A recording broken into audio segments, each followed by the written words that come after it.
18 бөлүм. Ошол убакта Исраилда падыша болгон эмес. Ошол убакта Дан уруусу отурукташууга жер издеп жүргөн, анткени ошол күнгө чейин Исраил урууларынын ичинен аларга үлүш тиелегиле.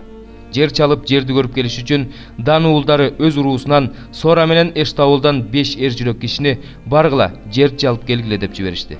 Алар Эпрайым тоосундагы Миханын үйүнө келип түнөп калышты. Миханын үйүнүн жанында жүргөн алар жаш Лебинин үнүн таанып үйгө кирип, "Сени бул жерге ким алып келди?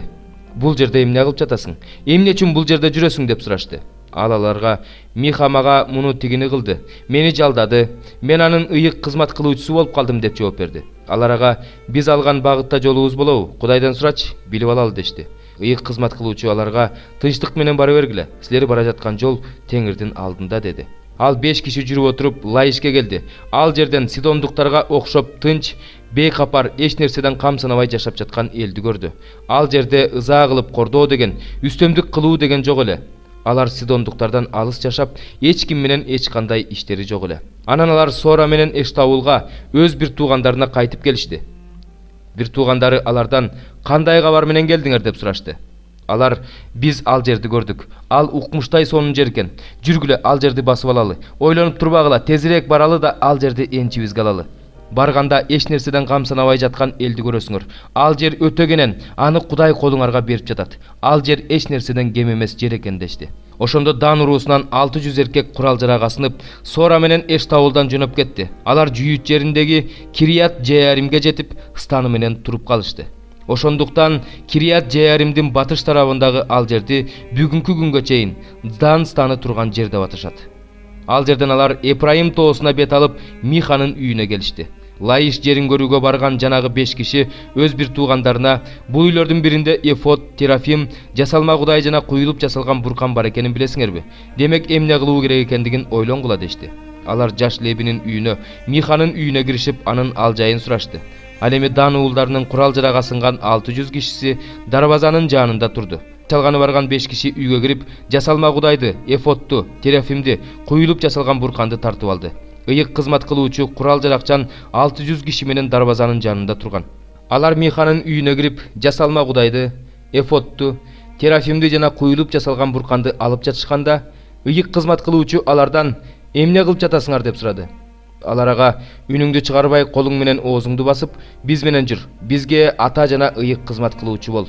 Бир кишинин үйүндө ыйык кызмат кылуучу болгонуң жакшыбы, же бүт Исраил урууларына ыйык кызмат кылуучу болгонуң жакшыбы?" дешти. Ыйык кызмат кылуучу кубанып, эфодту, терафимди жана бурканды алып, алар менен жөнөдү.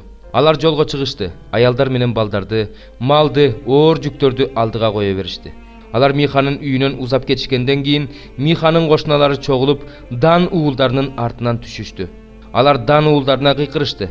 Дан уулдары кайрылып Михага "Сага эмне керек? Эмне кыйкырасың?" дешти. Миха аларга "Жасаткан кудайларымды да, ыйык кызмат кылуучумду да алып кеттиңер. Мага эч нерсе калтырган жоксуңар. Сага эмне керек деп кантип айтып жатасыңар?" деди. Дан уулдары ага "Унчукпа, үнүңдү укпайлы. Болбосо арабыздагы кээ бирөөлөр ачууланып силерге кол салышат. Өзүңдү да, үй бүлөңдү да мерт кылып аласың" дешти. Дан уулдары өз жолдору менен кете беришти. Миха алардын күчтүү экенин көрүп, артына кайрылып үйүнө келди. Дан уулдары болсо Миха жасагандарды жана анын ыйык кызмат кылуучусун алып кетишти. Алар Лаиште бейкапар, тынч жашаган элге каршы барып, аларды кылыч мизине алып, шаарына от коюп өрттөп жиберишти. Жардам берер эч ким болгон жок, анткени алар Сидондон алыс жашашчу. Эч ким менен иштери жок болчу. Бул шаар Бейт-Рекоптун жанындагы өрөөндө жайгашкан. Дан уулдары шаарды кайра куруп, ошол шаарга отурукташышты. Шаарга Исраил уулу Дан уруусунун атасынын атынан Дан деген ат коюшту. Шаардын мурдагы аты Лаиш болчу. Дан уулдары өздөрүнө бурканды коюп алышты. Ал жерде жашоочулар туткундалып кеткенге чейин Менашенин уулу Гейршомдун уулу Жонатан жана анын уулдары Дан уруусуна ыйык кызмат кылуучу болушту. Кудайдын жыйын чатыры Шилодо турган убакыт аралыгында алар Миха жасаган ошол бурканга табынышкан. 22 бөлүм. Агайын туугандар жана аталар. Азыр менин актануума кулак салгыла. Алар анын еврей тилинде сүйлөгөнүн угушканда мурдагыдан да тынчтанып калышты. Ошондо ал мындай деди: "Мен жүйүтмүн. Киликиянын Тар шаарында туулгам, бирок Иерусалимде Гамалиэлдин кол астында тарбиялангам. Андан ата-бабаларыбыздын мыйзамын тырышчаактык менен үйрөнүп, Кудайга силер сыяктуу эле берилип кызмат кылчумун. Исанын жолун жолдоочуларды катуу куугун тутачмын. Эркек болобу, аял болобу байлап түрмөгө камачмын. Менин бул кылгандарыма башкы ыйык кызмат кылуучу да, аксакалдар кеңеши да күбө. Мен алардан суранып Дамаста жашаган жүйүттөргө каттарды жаздырып алдым да, ошол жактагы Исага ишенгендерди Иерусалимге кишендеп алып келип жазага тартыш үчүн Дамаска жөнөдүм. Жолдо мындай окуя болду. Чак түштө Дамаска жакын калганымда күтүлбөгөн жерден асмандан бир чоң жарык түшүп, айланамды жаркыратты. Мен жерге жыгылдым. Анан "Шабыл, Шабыл, эмне үчүн сен мени кубалап жатасың?" деген үндү уктум. Ошондо мен "Сен кимсиң, Теңир?" деп сурадым. Ал мага "Сен кубалап жаткан Назареттик Исамын" деп жооп берди. Менин жанымдагылар болсо ошол жарыкты көрүп коркуп кетишти. Бирок мага сүйлөгөндүн үнүн угушкан жок. Ошондо мен "Теңир, мен эмне кылышым керек?" деп сурадым. Теңир болсо мага "Ордуңан туруп Дамаска баргын. Сен кыла турган иштердин баардыгы сага ошол жерде айтылат" деди. Ошол жаркыраган жарыктан көзүм көрбөй калгандыктан жанымдагылар мени Дамаска колумдан жетелеп алып барышты. Дамастык жүйүттөр тарабынан жакшы күбөлөндүрүүгө ээ болгон, мыйзамды сактап такыбаа жашаган Анания деген киши жаныма келип, "Шабыл бир тууган, көзүң көрсүн" деди. Мен ошол замат көрүп калдым. Ал болсо мага "Ата-бабаларыбыздын Кудайы сени өзүнүн эркин таанып билсин деп, адилди көрүп, анын оозунан сөз уксун" деп тандап алды. Анткени сен укканыңды, көргөнүңдү баардык адамдардын алдында күбөлөндүрүп, анын күбөсү болосуң. Ошондуктан кечиктирбе. Ордуңан тургунда Теңир Исанын ысымын чакырып, сууга чөмүлдүрүлгүн, күнөөлөрүңдөн тазалангын деди. Мен Иерусалимге кайтып келип, ибадатканада сыйынып жатканымда бир көрүнүш көрдүм. Ал көрүнүштө мен аны көрдүм. Ал мага "Иерусалимден тезирээк кеткин. Анткени бул жерде сени мен жөнүндөгү күбөлөндүрүүңдү кабыл алышпайт" деди. Ошондо мен "Теңир, сага ишенгендерди түрмөгө камагандыгымды, синагогаларда сабагандыгымды, сенин күбөөң Степанды ташбаранга алып жатышканда, ошол жерде туруп алып, аны өлтүрүп жаткандарды колдоп, алардын кийимдерин кайтарып тургандыгымды алар билишет" дедим. Бирок ал мага "Баргын, мен сени алыска бутпарастарга жиберемин" деди. Алар Павылды андан ары сүйлөтпөй, "Мындай адамды жер үстүнөн жок кылуу керек, анткени анын жашоого укугу жок" деп кыйкырышты. Алар кыйкырып, кийимдерин чечип ыргытып, туш-тушка топурак чача башташты. Миңбашы элдин ага каршы эмнеге мынчалык кыйкырган себебин билүү максатында аны сабатып сурак алыш үчүн аскерлер үйүнө киргизүүгө буйрук берди. Анан аны сабоо үчүн кайыш курлар менен байлап салышты. Ошондо Павыл жанында турган жүзбашыдан "Силерге Римдин атуулун соттун өкүмүсү эле сабаганга болобу?" деп сурады. Жүзбашы муну укканда миңбашыга барып, "Сен эмне кылган жатасың? Бул адам Римдин атуулу экен" деди. Ошондо миңбашы Павылдын жанына келип, "Сен Римдин атуулусуңбу?" деп сурады. Ал ага "Ооба" деп жооп берди. Анан миңбашы мындай деди: "Римдин атуулу болуш үчүн мен көп акча төлөгөм" деди. Павыл болсо "А мен туулгандан эле Римдин атуулумун" деди. Ошондо аны кыйнап сурак алмакчы болуп жаткандар дароо четтеп кетишти. Миңбашы болсо анын Римдин атуулу экендигин билгенде, аны байлаттыргандыгы үчүн коркуп кетти. Эртеси күнү миңбашы Павылды жүйүттөр эмне себептен айыптап жатканын так билүү үчүн аны кишенден бошотту да башкы ыйык кызмат кылуучулар менен Синедриондун чогулуусун буйруду. Анан Павылды алардын алдына чыгарды. 32 бөлүм. Жүйүт падышасы Ситкиянын падышачылыгынын 10-жылында Теңирден Жеремияга болгон сөз. Бул жыл Небухаднецардын падышачылыгынын 18-жылы эле. Ошол учурда Бабыл падышасынын аскерлери Иерусалимди курчап алышкан. Жеремия пайгамбар Жүйүт падышасынын үйүнүн алдындагы күзөтчүлөрдүн короосунда камалып жаткан. Аны ал жерге Жүйүт падышасы Ситкия мындай деп каматкан: "Эмне үчүн сен пайгамбарчылык кылып, Теңир мындай деп айтып жатат дейсиң? Мына, мен бул шаарды Бабыл падышасынын колуна берем. Ал аны каратып алат. Жүйүт падышасы Ситкияда Каздимдердин колунан качып кутулбайт. Ал сөзсүз Бабыл падышасынын колуна берилет. Аны менен оозмо-ооз сүйлөшөт. Көздөрү анын көздөрүн көрөт. Ал Ситкияны Бабылга алып кетет. Мен аны жазалаганча ал ошол жерде болот" дейт Теңир. "Эгерде силер Каздимдер менен согушсаңар, анда ийгиликке жетпейсиңер." Ошондо Жеремия мындай деди: "Мага Теңирден мындай сөз болгон. Мына сенин агаң Шалумдун уулу Кананел мындай деп айтканы сага келе жатат. Анатоттогу менин айдоо жеримди өзүңө сатып ал.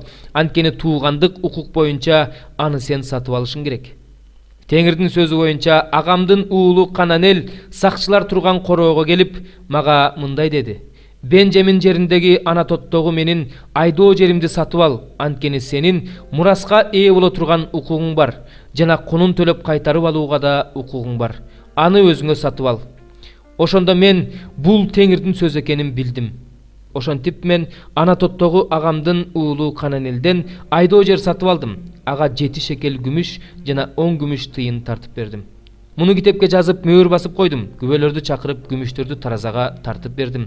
Мен мыйзам боюнча жана жобо боюнча мөөр басылган, ошондой эле мөөр басылбаган сатып алуу кагазын алдым. Анан бул сатып алуу кагазын агамдын уулу Кананелдин көз алдында, ушул сатып алуу кагазына кол койгон күбөлөрдүн көз алдында, сакчылардын короосунда отурган бардык жүйүттөрдүн көз алдында Махсея уулу, Нери уулу Барухка бердим.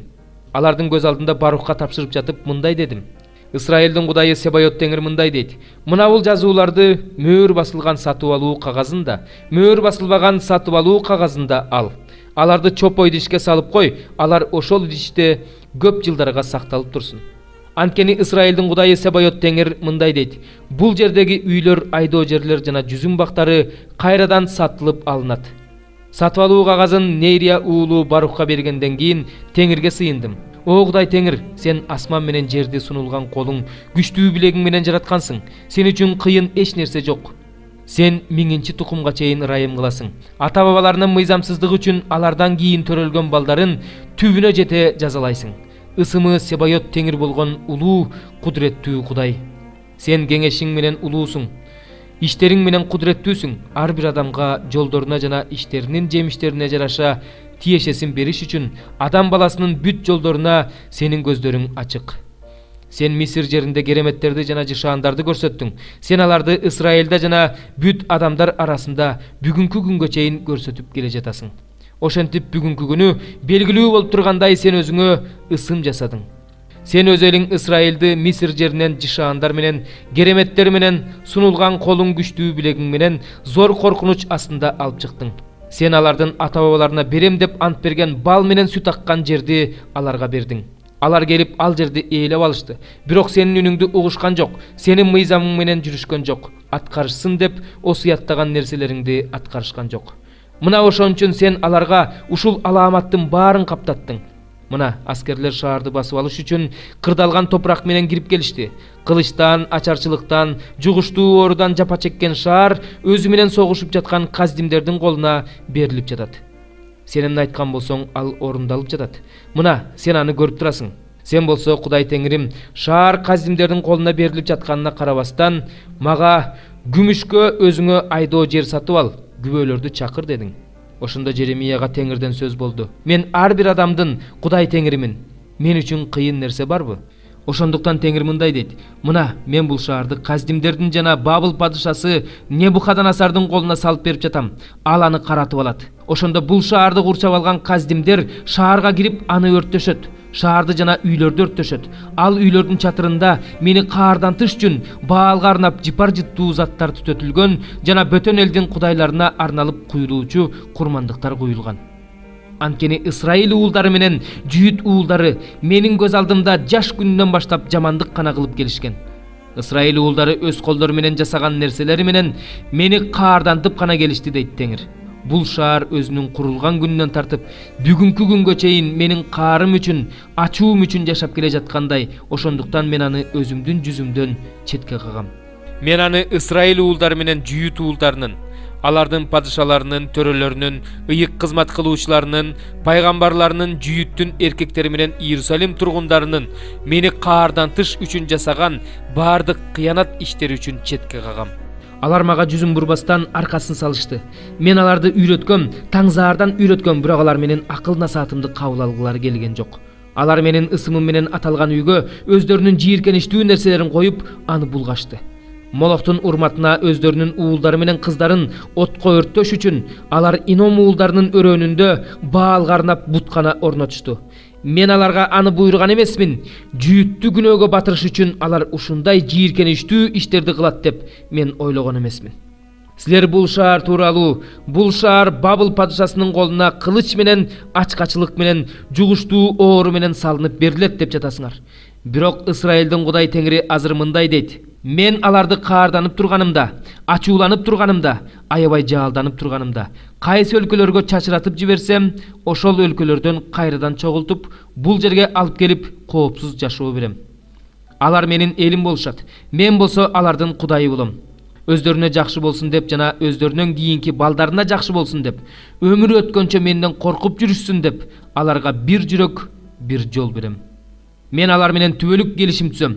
Ал түбөлүк келишим боюнча мен алардан баш тартпайм. Аларга райым кылам. Алар менден четтебеш үчүн алардын жүрөгүнө менден коркуу сезимин салам.